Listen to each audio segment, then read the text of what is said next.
Oh, okay. So get this. You know how everyone's always saying I'm stupid? Well, maybe I am, but at least I'm not as dumb as the people who didn't see all this stuff coming. Because apparently, the show I'm in, The Simpsons, has been predicting the future for like forever. And I'm not talking about easy stuff like, oh, technology will get better or whatever. I'm talking about specific, weird, creepy stuff that makes you wonder if maybe the writers have some kind of magic crystal ball hidden in their office. Or maybe they're time travelers. I don't know. I barely passed high school. But seriously, let me tell you about some of the things that happened on our show way before they happened in real life. And I promise you, by the end of this, you're going to be scratching your head wondering what the heck is going on. Marge always says I overthink things, but this time, I think everyone should be overthinking this. Let's start with something that makes my stomach turn, and not in the good way like when I smell donuts. I'm talking about horse meat. Yeah, you heard that right. Horse meat. Back in 1994, there was this episode where I wasn't even the main focus, which is totally unfair, by the way, but whatever. It was about Principal Skinner, and in one scene, the lunch lady Doris was making food for the kids at Springfield Elementary. Now, if you know anything about school lunch, you know it's usually pretty terrible. But in this episode, they showed Doris using this giant barrel, and the label on it said something like assorted horse parts with extra testicles or something gross like that. Everyone laughed. It was supposed to be a joke about how bad cafeteria food is. But then, and this is where it gets weird, almost 20 years later, in 2013, news reports started popping up all over Europe. Turns out, food that was labeled as beef in places like the UK, Ireland, and France was actually mixed with horse meat. Some of it didn't have any beef at all. People were furious. I mean, I'd be mad too if someone told me my hamburger was actually a horse burger. That's just wrong. Supermarkets had to pull stuff off the shelves. Companies were apologizing left and right, and everyone was freaking out. And then someone remembered our little cartoon joke from almost 2 decades earlier. Suddenly, it wasn't so funny anymore.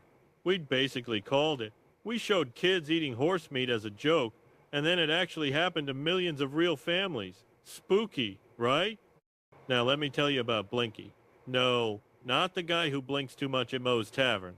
I'm talking about the three-eyed fish. Way back in 1990, there was this episode where Bart went fishing near the nuclear power plant. You know, the place where I work and occasionally cause meltdowns. Anyway, Bart caught this weird orange fish that had 3 eyes. We called him Blinky. The whole town got upset because it was obvious the power plant was polluting the water and causing mutations. Classic Mr. Burns. Am I right? At the time, it was just a funny way to show how dangerous nuclear waste could be. But get this. In 2011, some fishermen in Argentina caught a real 3-eyed fish in a reservoir that was right next to a nuclear facility. I'm not making this up. The fish looked almost exactly like Blinky. The picture went viral, and people couldn't believe it. Then it kept happening. A 3-eyed catfish showed up in Brooklyn. Another weird fish was found in some lake in New York. Scientists didn't want to say it was definitely caused by radiation, but they also couldn't say it was normal. Pollution can cause mutations in fish, sure, but 3-eyed fish are super rare. So when one shows up right next to a nuclear plant, just like in our show, you gotta wonder, we didn't just make up a weird fish for laughs. We basically predicted that pollution would create actual mutant fish in real life. And we did it more than 20 years before it happened. Okay, now let's talk about something that drives everyone crazy. Autocorrect. You know when you're trying to text something important and your phone changes it to something completely ridiculous? Yeah, we predicted that too. In 1994, there was an episode where this bully kid named Kearney had one of those early Apple Newton devices. Remember those? Probably not, because they were terrible. Anyway, he tried to write "Beat Up Martin" on the screen, but the device changed it to "Eat Up Martha." Everyone laughed because it was such a stupid mistake. But here's the thing. When smartphones came out years later, autocorrect became this huge part of texting, and it made the exact same kinds of mistakes. How many times have you tried to type a curse word and it turned into ducking? It happens to everyone all the time. What's even crazier is that when Apple engineers were building the iPhone, they actually remembered that Simpsons joke. They didn't want their phone to become another Eat Up Martha disaster. But even with all that effort, autocorrect still messes things up today, almost 30 years later. We basically showed the world what would happen when computers tried to read human handwriting and text, and we did it before smartphones were even a thing. That's pretty impressive for a cartoon, if you ask me. Now, let's talk about art and censorship. Back in 1990, there was this episode where Marge got all worked up about violent cartoons. She wanted to ban Itchy and Scratchy, which is that super violent cat and mouse show that Bart and Lisa watch. But then the whole thing turned into a bigger debate about what kind of art should be allowed. That's when a copy of Michelangelo's David came to Springfield. You know, that famous naked statue. Some people in town wanted to put pants on it because they thought it was too inappropriate. Marge, who had started the whole censorship campaign, suddenly changed her mind and said the statue was art and should stay the way it is. It was a pretty good episode, actually, because it showed how people want to censor stuff until it's something they personally care about. Fast forward to 2016, and almost the same exact thing happened in Russia. They put up a copy of the David statue in St. Petersburg, and people freaked out. One woman even started a petition to put a fig leaf on it to cover up the naughty bits. They ended up having a public vote about it. In the end, they left the statue alone. But the fact that people were having the exact same argument more than 25 years later was just bizarre. It's like real life was copying our cartoon. All right, so here's a fun one. Olympic curling. In 2010, we did an episode where Marge and I joined the United States Olympic curling team at the Vancouver Winter Olympics. We ended up winning the gold medal, beating Sweden in the final. It was hilarious because, let's be honest, America isn't exactly known for being great at curling. Before that episode, the U.S. had only won one medal in curling ever, and it was just a bronze. Winning gold seemed like the most ridiculous joke ever. But then, 8 years later, in 2018, the real U.S. men's curling team won the gold medal at the Winter Olympics in South Korea. And guess who they beat in the final? Sweden. Just like in our show. Nobody saw it coming. The team had been struggling early on, and everyone thought they'd lose. But they turned it around and pulled off this amazing upset victory. Fans who remembered our episode were totally stunned. It was like we'd written the future. Some people said it was just luck, but come on. The exact same matchup, the exact same result, and the exact same unlikely victory? That's not just a coincidence. That's weird. Now let's get into some serious stuff. FIFA corruption. In 2014, we did an episode where I became a referee at the World Cup. The whole story was about how corrupt FIFA was, with all these bribes and shady deals. In the cartoon, they even showed an official getting arrested right in the middle of the tournament. At the time, people had been whispering about FIFA scandals for years, but nothing had been proven yet. Then in May 2015, just 1 year after our episode, the FBI and IRS led this massive investigation. They arrested FIFA officials in Switzerland and charged dozens of big names with bribery, money laundering, and all kinds of crimes. The whole world watched as some of the most powerful people in soccer got dragged into court, and everyone remembered our episode. We'd literally shown an official getting arrested, and then it happened for real. But wait, there's more. In that same episode, we showed Germany winning the World Cup by beating Brazil in the final. In real life, Germany didn't play Brazil in the final, but they did beat them in one of the most insane soccer matches ever. The score was 7-1. Germany destroyed them. Then Germany went on to win the whole World Cup by beating Argentina. So even though the matchup wasn't exactly the same, Germany still became world champions, just like we predicted. When the real FIFA arrests happened, people couldn't stop talking about how we'd called it. We'd predicted a world champion and a worldwide scandal. The writer said they based the story on rumors they'd heard, but the timing was just too perfect. We'd already drawn it, joked about it, and put it on TV before anyone knew it would really happen. Okay, here's another economic one. In 2012, there was this quick joke that ran across the bottom of the screen during a fake news segment. It said Europe puts Greece on eBay. Most people probably didn't even notice it. It was just supposed to be a throwaway gag. But 3 years later, in 2015, Greece was in serious financial trouble. The country had borrowed so much money that it couldn't pay it back. In June, Greece missed a huge payment to the International Monetary Fund. They became the first developed nation to ever do that. People all over the world started panicking. News channels were talking non-stop about whether Greece would have to leave the Eurozone. The government was cutting spending, unemployment was through the roof, and families were struggling just to survive. Greece wasn't literally being sold on eBay, but it sure felt like the country was being torn apart piece by piece. That one little joke we made suddenly didn't seem funny at all. It captured exactly what was happening, and we'd said it years before anyone saw it coming. And finally, let me tell you about the Higgs boson. Now, I'll be honest, I have no idea what a Higgs boson is. Something about particles and mass and science stuff that makes my brain hurt. But apparently, in 1998, there was an episode where I tried to become an inventor like Thomas Edison. There's a scene where I'm standing in front of a chalkboard covered in equations. It was supposed to be funny because, I'm not exactly a genius. But here's the crazy part.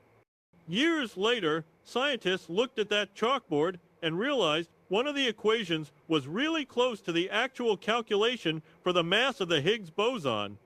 This particle had been theorized back in the 60s, but wasn't officially discovered until 2012. Scientists at this place called CERN found it, and it even won a Nobel Prize. But we'd basically scribbled the answer on a chalkboard as a joke 14 years earlier. Turns out one of our writers actually studied physics, so he knew what he was doing. But still, it was so accurate that even Time magazine joked that the Simpsons had discovered the Higgs boson before the real scientists did. And that's just insane. A cartoon about a fat guy who loves donuts somehow predicted one of the biggest scientific discoveries of the century. I mean, come on, what are the odds? All right, so if you thought part 1 was weird, buckle up because part 2 is going to make your brain feel like it went through one of those taffy pullers at the county fair. We're getting into the really creepy stuff now. The kind of predictions that make you wonder if maybe someone on our writing staff is actually from the future and just decided to mess with everyone by hiding clues in a cartoon about a dysfunctional family. Let's start with Lady Gaga. Now, I don't really understand her music, but Marge likes it, so I pretend to enjoy it sometimes. Back in 2012, we did an episode where Lady Gaga came to Springfield, and let me tell you, she made quite an entrance. She flew through the sky above a crowd, held up by cables, wearing this shiny silver outfit. She was even playing a keyboard guitar while floating in midair. There was sparks shooting out of her bra at one point, which seemed a bit dangerous if you ask me, but whatever. The whole thing was over the top and crazy, which is pretty much what you'd expect from Lady Gaga. We were basically making fun of how wild her real concerts are. Then, in 2017, 5 years after our episode, Lady Gaga performed at the Super Bowl halftime show. And you know what she did? She descended from the roof of the stadium on cables, floating through the air in a sparkly outfit, just like in our cartoon. Millions of people watched it live on TV. It was one of the biggest performances of the year. And as soon as it happened, people started noticing how similar it looked to what we'd shown. The harness, the flying entrance, the glittery costume, everything matched up. Lady Gaga herself even said it felt weird and gave her chills because it reminded her of our episode. Now, I'm not saying we caused her to fly or anything. Other performers have done aerial stunts too. But the fact that we showed her doing that exact thing 5 years before it actually happened? That's pretty specific. It's not like we just said she'd put on a good show. We literally animated the flying thing, and then she went and did it for real. Now let's talk about something that really makes me uncomfortable. Government spying. Back in 2007, when the Simpsons movie came out, there was this scene where our family was on the run from the government.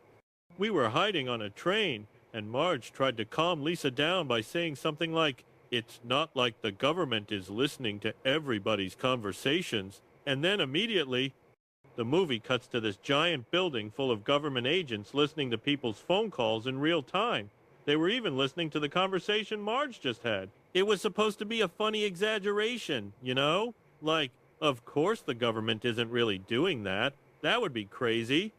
Except it wasn't crazy. In 2013, this guy named Edward Snowden, who used to work for the NSA, leaked a bunch of secret documents. And those documents proved that the U.S. government really had been spying on people. They were collecting huge amounts of phone and internet data from millions of regular folks. People were shocked. Their trust in privacy was completely shattered. Newspapers all over the world covered the story for months. And suddenly, that joke from our movie didn't seem funny anymore. It seemed like a warning that nobody took seriously. We'd shown government agents in a big room listening to everyone's calls, and 6 years later, we found out that's basically what was actually happening. How were we supposed to know? Back in 2007, most people had no idea surveillance had gotten that bad, but somehow we nailed it. All right, here's one that's really sad. In 2006, we did an episode where I found out I might have a different father. He was a treasure hunter, and to bond with him, we went on this underwater mission looking for a lost Spanish ship. We used these tiny one-person submarines to search the ocean floor. But things went wrong, as they usually do in my life. My sub got stuck in some coral, I lost contact with everyone, and I started running out of oxygen. It was scary for a minute, but then I got rescued at the last second. Classic Homer adventure, right? Danger, panic, then everything works out. But in June 2023, something really terrible happened. A real submarine called Titan went missing while diving down to see the wreck of the Titanic. It was carrying 5 people on a tourist trip. At first, everyone hoped they'd be found and rescued. But then it was confirmed that the sub had imploded deep underwater. All 5 people died. It was heartbreaking. The whole world was talking about it. And here's what made it even creepier.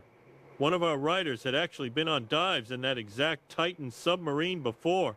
He said that every time he went down, there were communication failures. Looking back, it makes you wonder how safe that thing ever was. When people remembered our episode from 2006, they couldn't help but notice the similarities. Both stories involved small submarines, deep ocean dives, technical problems, and life or death situations.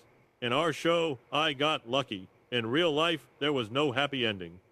We didn't predict the Titan disaster, exactly, but we did touch on the very real dangers of pushing limits in extreme places like the deep ocean.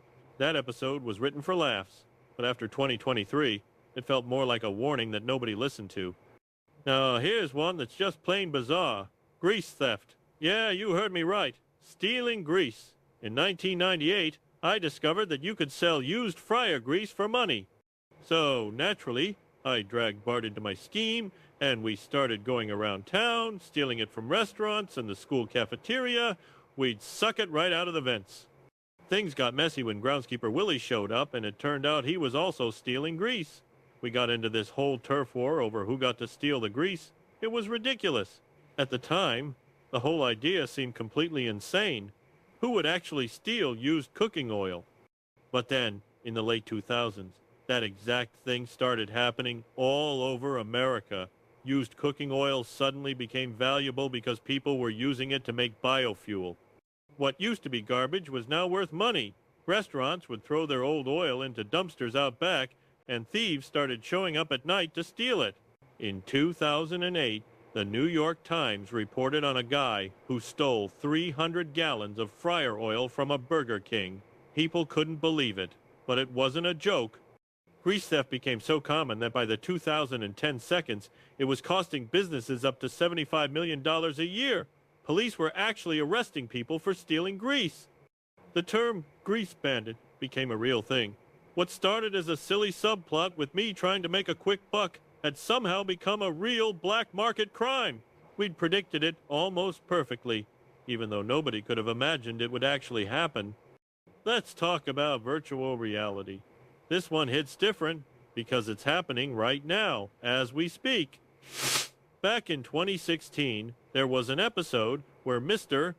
Burns got one of those high-tech VR headsets. He used it to create a fake family that only existed inside the headset.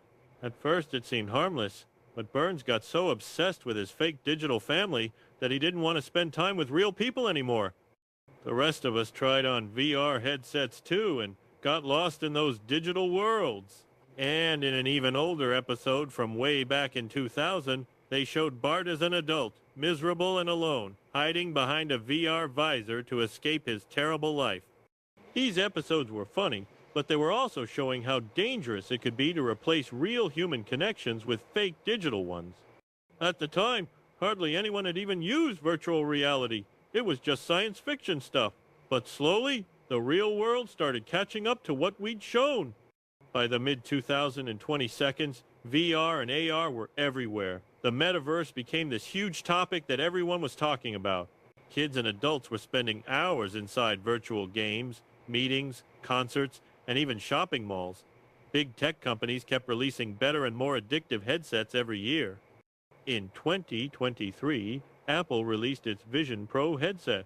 By 2025, actual scientific studies were showing that spending too much time in VR could lead to real addiction and social isolation. Some people were literally forgetting how to interact in the real world, exactly like we'd warned about almost a decade earlier. When Marge said in that episode that it's okay to play in virtual worlds, but you can't forget about the real one, it felt like a gentle reminder. But now, as we're heading into 2026, that message feels way more urgent. VR isn't just some fun hobby anymore. It's changing how people live, work, and escape from their problems. What seemed like a crazy joke in our cartoon turned out to be one of the most accurate warnings we ever gave. And people are starting to realize we might have been right all along. Now let's get into the really scary stuff.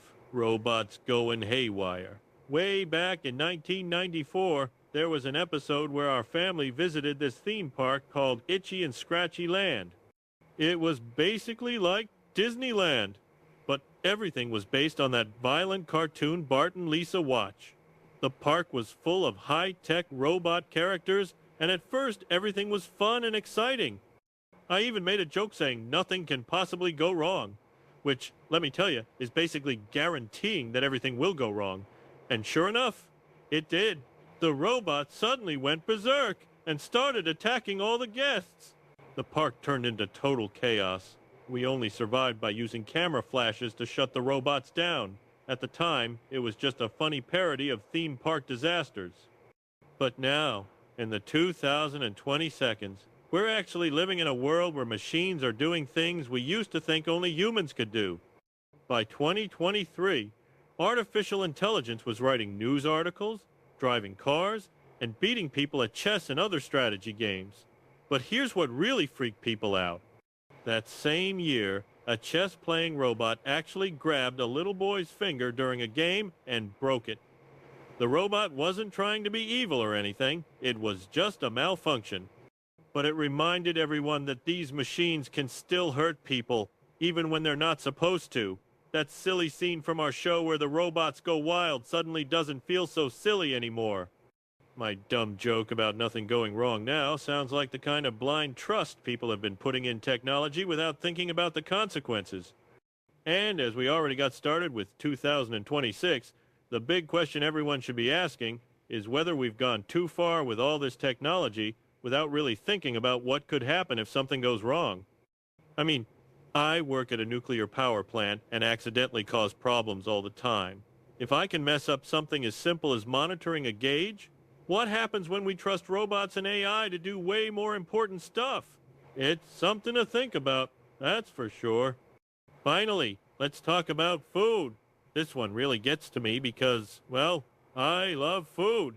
Everyone knows that. But back in 1995, there was this episode where Lisa visited a petting zoo and bonded with a baby lamb.